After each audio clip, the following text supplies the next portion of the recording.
to someone that strangles the victim, when right now it's just a misdemeanor.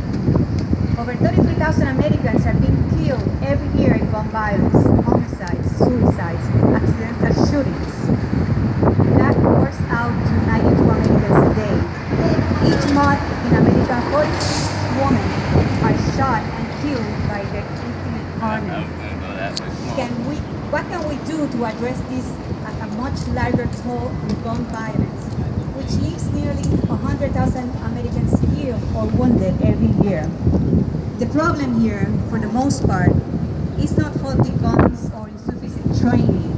It's dangerous people using guns effectively. The best approach to violence prevention is to zero on that small number of high-risk people who are using guns to harm themselves or other people, and look at what might be done to prevent them. Each year, America of at least 760 Americans are killed with guns by their husbands, wives, ex-spouses, or dating partners, according to Associated Press analysis of the data. Most of the victims are women. Sometimes these domestic violence shootings are murder-suicides that end the life of both partners. Domestic violence also plays a role in mass shootings. Laws that target domestic abusers have been found to have widespread modest effects. Studies found that states with laws that restrict gun access for people under domestic violence restraining orders reduce the number of gun murders. One study found that these tough laws, which go beyond federal ban and some domestic abusers, were associated with 2 fewer domestic gun homicides for each state a year. Want to do something about enormous toll of urban violence? Universal background checks could help. Worried about mass shootings? If you are concerned about military styles weapons, experts suggest it might be more effective to focus on simply on limitation of ammunition capacity.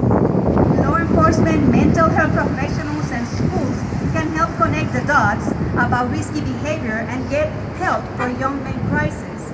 Sandy Hook Promise, founded by families of Utah school shooting victims, have worked to train schools and students to be aware of potential threats of violence and to say something. At least one school shooting appeared to have been prevented because of a student acted on that training.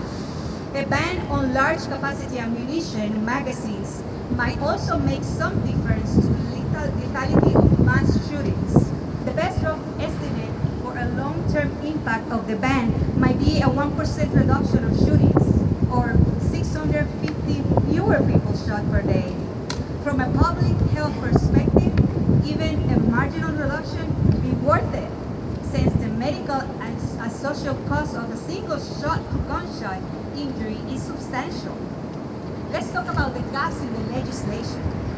Dating partners, meaning not married and not living together but dating, do not have to surrender their firearms if they are convicted of domestic violence. It's a misdemeanor. Half of the homicides in the country are by dating partners. Judge in each PFA case decides whether or not it's appropriate to take away the guns of those who are getting a PFA file against them. It should be required, and there should be a removal process. This is the most dangerous time because this first legal action against the perpetrator precipitates anger and death. There should be a universal background check for long guns. As of right now, there are only universal background checks for handguns. A federal seller will check for both. However, a private seller will not for long guns. During a response call, a police officer should be able to take a gun away if the predator has one. As the law exists right now, they can only be taken away if the perpetrator is waving the gun around or the gun is visible. The lack of congressional action is literally resulting in needless deaths and injuries.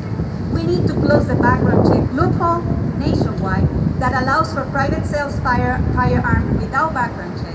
Congress needs to act now.